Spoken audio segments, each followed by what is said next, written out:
Muchas gracias, señorías. Hoy presentamos la Ley de Transparencia, Acceso a la Información y Garantía Jurídica de las listas de espera de la Comunidad de Madrid.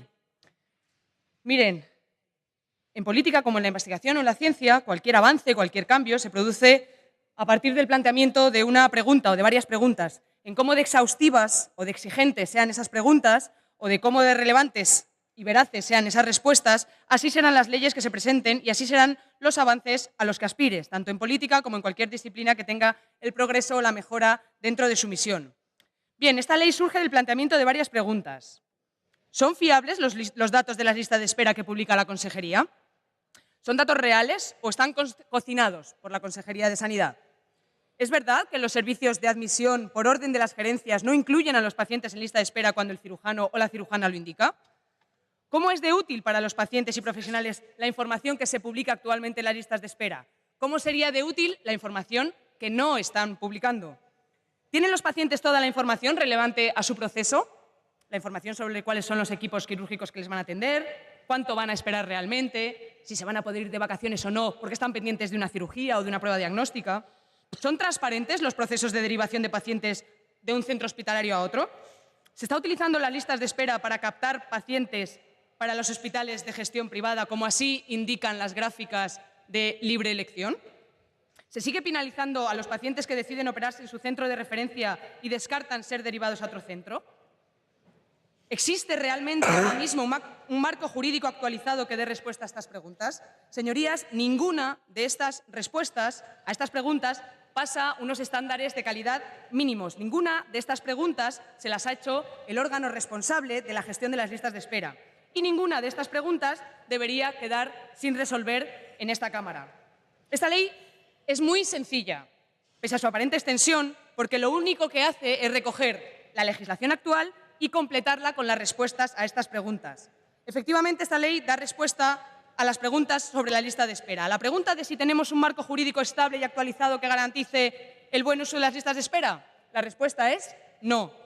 Existe un marco estatal, el Decreto 605/2003, de medidas para el tratamiento homogéneo de la información sobre listas de espera, que en la Comunidad de Madrid fue traducido en el decreto del año 2004, de hace 15 años, que regula las listas de espera y que es la ley por la que la señora Aguirre inauguró un nuevo modelo de contagio en las listas de espera que hizo, sencillamente, que la Comunidad de Madrid fuera expulsada del cómputo nacional. ¿Por qué? Porque hacía trampas en la lista de espera. Ese decreto, el que hacía trampas, por el que nos expulsaron, aunque está modificado, es el que hoy en día está vigente. O sea, no digan que no se necesita una ley, lo que se necesita es reformar la ley que tenemos. Una de nuestras primeras proposiciones no de ley que trajimos a esta Cámara, creo que la primera que trajimos en Sanidad, en octubre del 2015, ya hace casi 4 años, trataba precisamente sobre las listas de espera, cuando todavía pensábamos que este Gobierno asumía las propuestas elegidas democráticamente y que pondría en marcha los debates resultantes de esta Cámara Legislativa. Pero no ha sido así. De ahí también la necesidad de regularlo a través de una ley. Esa proposición de ley hablaba de unificar las listas de espera quirúrgica en una sola, eliminando la penalización a aquellos que no quieren derivarse a otro centro privado. Esa proposición no de ley hablaba de establecer unas demoras máximas por patologías, que no se ha realizado, basadas en la gravedad y en el impacto en la calidad de vida de los pacientes. Hablaba de realizar un análisis de la disponibilidad de los recursos que hubiera, tanto materiales como humanos, dentro de nuestro sistema y que hubiera una estrategia de abordar esa demanda con recursos propios. Tampoco se ha hecho. También hablaba de introducir una gestión transparente de las listas de espera y que se incorporara a la lista quirúrgica una global desagregada por centros y por patologías. Nada de esto se ha hecho. Podemos decir que lo único que fue vinculante es que dejamos de hacer trampas en un aspecto y volvimos a entrar en el cómputo estatal. Entonces aquí vino el milagro de los panes y los peces, donde los panes son los pacientes y los peces son los días que esperan. Porque miren, señorías, pasamos de ser una comunidad que estaba excluida del cómputo nacional porque hacíamos trampas a, sin aumentar los recursos y sin aumentar el presupuesto, a ser los mejores de toda España. Entonces, una de dos, o éramos los mejores de toda España cuando hacíamos trampas, con lo cual no era necesario hacer trampas, o, obviamente, seguimos haciendo trampas. No son pocos los informes que ahondan en el problema de la transparencia y la fiabilidad de los datos publicados sobre las listas de espera en la Comunidad de Madrid. Resaltan la falta de normativa autonómica, la ausencia de información fiable y rigurosa del número de pacientes y de su situación, lo que conlleva que haya importantes diferencias en cuanto al número de pacientes, la frecuentación, el porcentaje de actividad, la espera y la demora media. Esto lo dice la Cámara de Cuentas. No son pocos los cirujanos y cirujanas que han denunciado que después de meter a un paciente en lista de espera, ese paciente de espera no está en lista de espera, les desaparece. Denuncias de los cirujanos y de las cirujanas, de los propios profesionales. No son pocos los pacientes que nos han venido a relatar que se han visto obligados a elegir otro centro, otro cirujano, porque le han puesto en la tesitura de que si elegían a su propio cirujano iban a ser penalizados con la herramienta más lesiva que tiene un sistema nacional de salud, que es el tiempo de espera. No son pocos ni los profesionales, ni los ciudadanos, ni los pacientes que nos hablan del abuso de la gestión actual de las listas de espera. A la pregunta de si los datos reales son reales, son reales o son datos cocinados, la respuesta obvia es que son datos cocinados. Y cocinar los datos estará bien para una encuesta, pero no puede estar bien para una lista de espera de gestión de la demanda. Y como los datos cocinados no nos aportan nada a la solución real de los problemas de la lista de espera, tenemos que regular para que los datos sean lo más ajustados a la realidad. Porque si hay algo peor que no tener datos, es tener unos datos que no te cuentan la historia de los miles de pacientes que realmente están esperando. No saber realmente lo que está pasando para poder ponerle solución. Los datos cocinados solo le sirven al gobierno de ahora y al gobierno de turno. Los datos reales le sirven a los pacientes, le sirven a los profesionales y, lo más importante, los datos reales le sirven a los buenos gestores. Si no queremos datos reales, tendrán que explicar por qué no queremos buenos gestores, por qué lo uno lleva a lo otro. Es verdad, decía el señor Freire que tenemos una ley del buen gobierno. A la ley del buen gobierno hay que añadirle los datos reales, porque con un buen gobierno y con datos que no se ajustan a la realidad no podemos hacer un buen gobierno.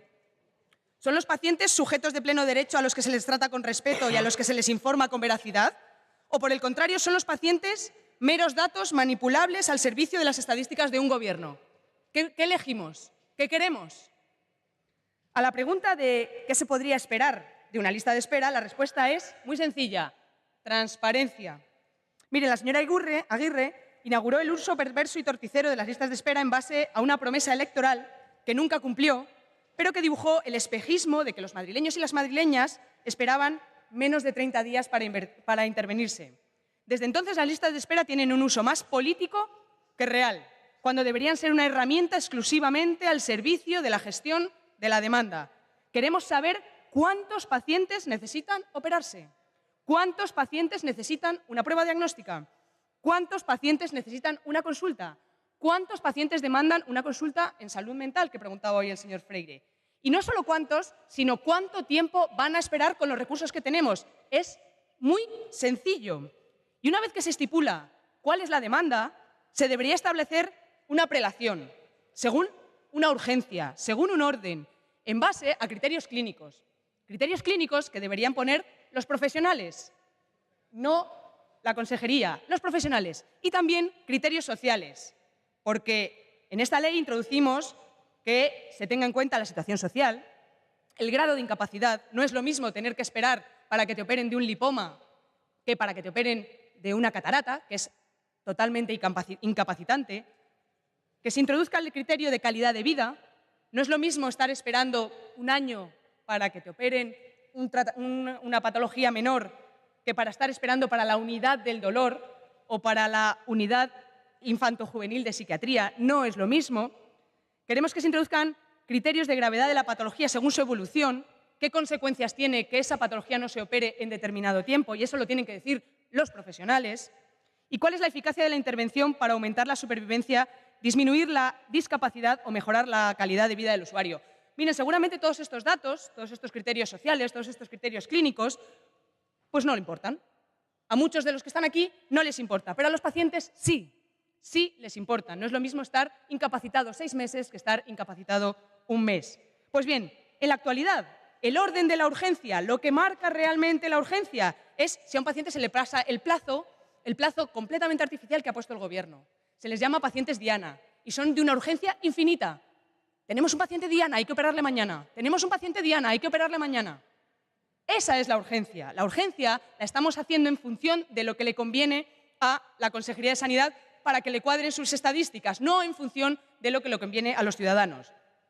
Pacientes al servicio de los datos de la Consejería. Y nosotros queremos datos al servicio de los pacientes. Esta ley tiene varias finalidades. Una es definir los organismos responsables. Y estoy de acuerdo con el señor Freire, que me decía antes, los que nosotros hemos puesto tienen que ver con la ley anterior, pero no sé si estos son los necesarios. Se puede discutir, para eso están las ponencias, claro que sí. No nos detengamos en los detalles. Introducir elementos de transparencia y garantía jurídica que permita seguir la trazabilidad. Queremos saber qué pasa con un paciente desde que se inicia su proceso hasta que se termina. ¿Cuánto ha tardado en hacerse la prueba diagnóstica? ¿Cuánto ha tardado en tener una consulta externa? ¿Cuánto han tardado en pasar por el anestesista? ¿Y cuánto ha tardado seguir la trazabilidad? ¿Cómo es posible que podamos seguir la trazabilidad del máster de la señora Cifuentes y no podamos seguir la trazabilidad de un proceso quirúrgico? Tenemos los datos, no queremos sacarlos, que es diferente. Queremos regular los procedimientos de entrada y de salida de las listas de espera. ¿Se necesita una ley para definir un procedimiento que se haga con transparencia? Pues siento decirles que sí. Aquí hemos presentado proposiciones no de ley, aquí hemos presentado resoluciones, hemos presentado todo tipo de iniciativas para que las listas de espera sean transparentes. 4 años después, por no decir 15 años después, las listas de espera no son transparentes. ¿Se necesita una ley? Pues no, no se necesitaría si tuviéramos un gobierno responsable, pero no lo tenemos. Y tampoco se necesitaría una ley si todo el mundo fuera responsable, pero no sabemos si todos van a ser responsables.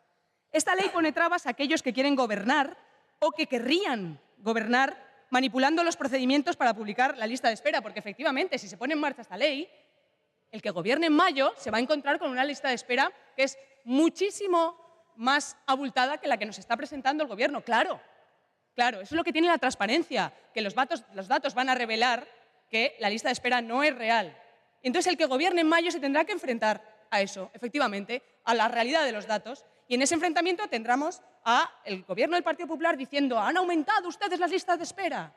No, no la han aumentado, no las hemos ocultado, que es diferente. Esta ley viene a poner un cortapisas en todas esas trampas y toda esa opacidad. Entonces me tendrán que explicar en qué parte de la ley no se está de acuerdo. Porque no me hablen de la anécdota de si hay un comité o no hay un comité, si ya hay una ley de buen gobierno o no hay una ley de buen gobierno. Quiero saber qué parte de la ley no le facilita a cualquier gobierno que venga y a cualquier buen gestor el buen uso de las listas de espera. ¿O acaso hay alguien en esta Cámara que no es el Gobierno que quiere seguir utilizando las listas de espera de los pacientes para hacerse unas bonitas campañas publicitarias? Si es así, me parece bien, lo llevan haciendo 15 años, se puede seguir otros 4 u 8 años más. Esta ley pone transparencia y también justifica las derivaciones. Miren, las derivaciones han sido una herramienta para derivar pacientes a la privada. Queremos que se justifique. Todos los hospitales, todos los centros tienen que justificar por qué están derivando y no lo están haciendo con recursos propios. ¿Cómo valoran sus señorías que desde hace años se llame desde un call center a los pacientes para ofrecerles ser derivados en base a informaciones falsas? Eso no es libertad de elección, señorías, es libertad de coacción. ¿Cómo valoran que en esa supuesta libertad de elección los que eligen libremente no ser derivados sean penalizados con tiempo? ¿Cómo se valora eso? Esta ley lo que viene a poner es luz y taquígrafos en por qué se derivan, qué pacientes se derivan y cuál es la justificación de que no se puede hacer en el mismo hospital. Y esta ley amplía el derecho de los usuarios y pacientes a recibir una información precisa y personalizada. Yo quiero saber, en mi patología, en mi sufrimiento, cuánto se está esperando en la Comunidad de Madrid, cuánto se está esperando en el 12 de octubre, cuánto se está esperando en La Paz y cuánto se está esperando en el Santa Cristina. Quiero saberlo, entonces tendré capacidad de hacer libre elección. Hay una frase que dice: para cada paciente en un mismo proceso se debe constar en su historia clínica con firma autorizada cualquier salida, reentrada o reprogramación. ¿Sabes por qué? ¿Saben por qué? Porque no se está haciendo. ¿Es muy detallista esta ley? Sí. ¿Por qué? Porque no se está haciendo, porque no se está cumpliendo. Y finalmente, habrá que pedir responsabilidad a las gerencias y a los servicios de admisión de por qué esos datos, caso de que se falseen, se están falseando. Miren, esta ley no solo habla de las listas de espera, además incluye también las diagnósticas y las de consultas externas. Esta ley no es perfecta como ninguna, pero viene a regular las imperfecciones de aquellos que ven en las irregularidades, en la opacidad y en el engaño su manera de gestionar. Esta ley no sería necesaria si los responsables fueran, como su propio nombre indica, responsables. Y esta ley es un ejercicio de responsabilidad y de transparencia. Súmense a esta causa, que es absolutamente gratis. Muchas gracias. Gracias, señoría. ¿Algún otro grupo va a intervenir en el turno a favor?